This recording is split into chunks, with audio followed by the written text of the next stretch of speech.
Film को लेकर क्या कहेंगे आप?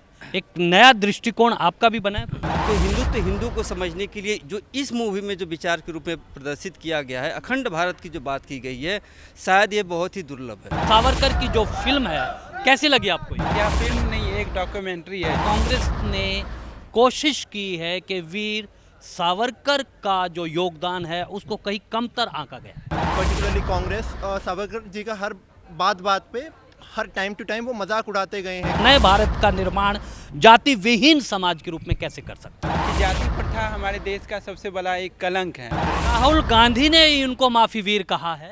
इसी पार्टी के लोग हैं जिन्होंने उस सच्चाई को छुपाया है। वीर सावरकर को लेकर एक नया दृष्टिकोण क्या सामने आया? कांग्रेस पार्टी ने जो एक हमारा जो सच्चा इतिहास हमेशा छुपाने की कोशिश की।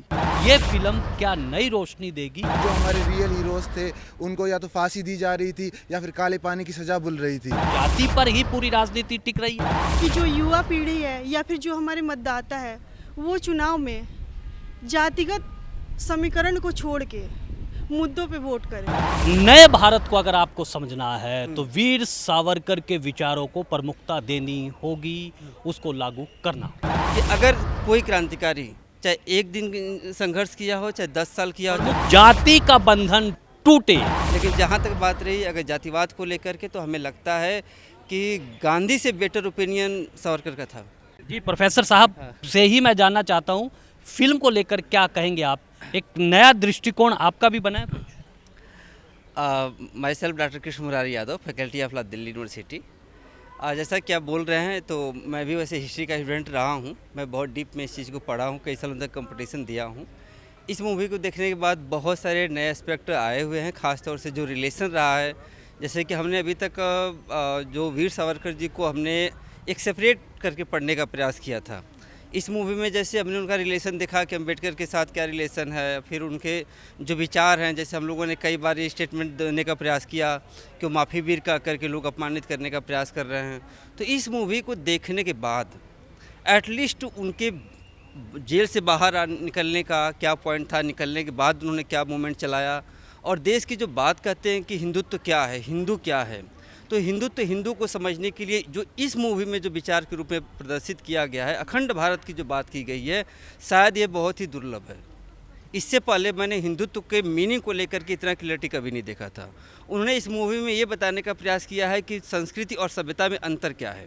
वो लोग कहते थे, एक समय हुआ करता था जो लोग कहते थे कि नहीं आप विदेश चले जाएंगे तो हमारा भाषा धर्म हो जाएगा, नष्ट हो जाएगा, संस्कृति सभ्यता नष्ट हो जाएगा। वो बताते हैं कि संस्कृति हमारे हार्ट में है, सभ्यता हमारे हैंड में है। इसका मतलब ये है कि हम कहीं भी चले जाएं, अपने वेशभूषा पहनावे को लेकर के, अपने सभ्यता को लेकर के, अपने विचार को लेकर के हमें त्यागने की ज़रूरत नहीं। वह संस्कृति का हिस्सा है। सभ्यता का हो सकता है कि अगर हम जिस देश में जाएं उसके हिसाब से उठना बैठना खाना पीना, ये सभ्यता का हो सकता है। तो इस मूवी में यही है कि आप अपनी संस्कृति मत छोड़िए। हाँ, दूसरे की सभ्यता को आप समय और परिस्थितियों के हिसाब से बदलते रहिए, उसमें कोई लेना देना नहीं है। तो ये बात मुझे जो हिंदुत्व को लेकर के है, फिर सभ्यता संस्कृति के विचारों को लेकर के है। फिर उन्होंने एक बात जो बार बार कहने के प्रयास किए हैं, जैसे नेहरू, जैसे गांधी के साथ उनके विचार पे कंट्रोवर्सी हो रही है कि हरिजन को लेकर के जब आते हैं कि हरिजन के कोई पॉइंट ऑफ व्यू से आपका क्या कहना है, तो वो बताते हैं कि नहीं ऐसा कुछ होना ही नहीं चाहिए। हमें वो सामाजिक लड़ाई भी लड़ते हैं और ये बताने का प्रयास करते हैं कि मंदिर मस्जिद, जो मंदिर का जो खास तौर से इसमें कॉन्सेप्ट है, वह सबके लिए है। वह मंदिर का जो ऐसा नहीं है कि जैसे हम लोग प्रयास करते हैं कि बताने का प्रयास करते हैं कि जब हम हिंदुत्व की बात करते हैं सिर्फ ब्राह्मणों की बात करते हैं, नहीं। ये इस बात का सबसे मतलब माकूल जवाब देने का प्रयास करते हैं कि हिंदू का मतलब ब्राह्मणवाद नहीं है। वो कहते हैं कि अगर जो मंदिर अगर सबको अलाउ नहीं करता है, वो मंदिर हो ही नहीं सकता। इसी बात को लेकर के उन्होंने सबके लिए एक मंदिर की स्थापना किया, कहा कि इस मंदिर में चाहे एससी हो, एसटी हो, दलित हो, मतलब हर सबके लिए दरवाजे खुले हैं। तो उन्होंने जो मंदिर के बारे में कहा, हिंदुत्व के बारे में कहा, संस्कृत सभ्यता के बारे में कहा। फिर उनका एक कॉन्सेप्ट है, जैसे कि 1942 के आंदोलन को लेकर के जब भारत छोड़ो आंदोलन चलता है तो उसमें एक एलिगेशन लगाया जाता है इनके ऊपर कि नहीं ये हमेशा से अंग्रेज़ों का साथ दिए। तो इसमें हमें पहली बार ये समझ में आया कि अंग्रेज़ों को जब कहते हैं कि नहीं अंग्रेज़ों की सेना में आप क्यों भर्ती हूँ, तो उनके 2 पॉइंट हमें इसमें बहुत ही क्लियरिटी था। इसलिए मैं कहूँ, अगर कहें आप तो बता दूँ, टाइम है नहीं तो फिर तो बताएं कि रहने दें, मैं कुछ पूछ एक लीजिए आप। मैं एक सवाल आपसे ये पूछता हूँ कि ये जो नया दृष्टिकोण है, हमने फिल्मों में देखा, एक बहस है वो चलती रहेगी, चलती रहेगी। लेकिन नए भारत को अगर आपको समझना है तो वीर सावरकर के विचारों को प्रमुखता देनी होगी, उसको लागू करना। देखिए, जहाँ तक रही बात, हम किसी के यहाँ भारत में प्रमुखता की बात नहीं हम करेंगे।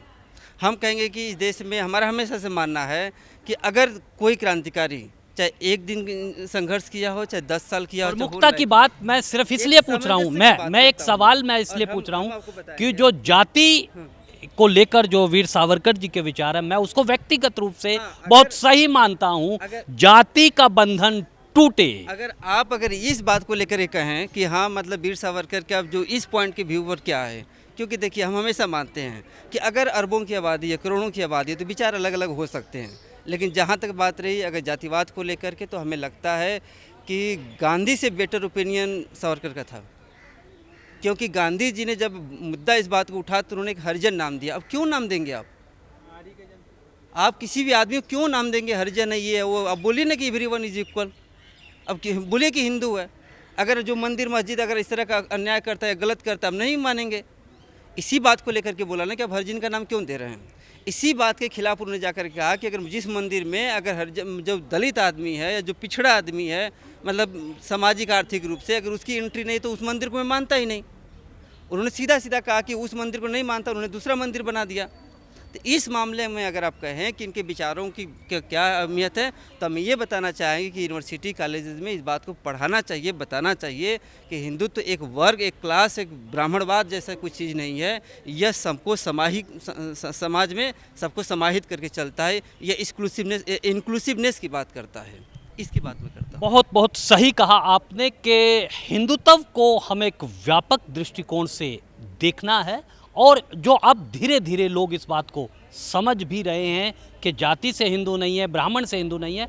लेकिन अगर नए भारत में आगे आपको बढ़ना है तो हमें एक समग्र सोच को लेकर आगे जाना होगा। तो आज के लिए बस इतना ही, और आप बने रहें ब्रॉडकास्ट मंत्रा के साथ। फिल्म को लेकर क्या कहेंगे आप?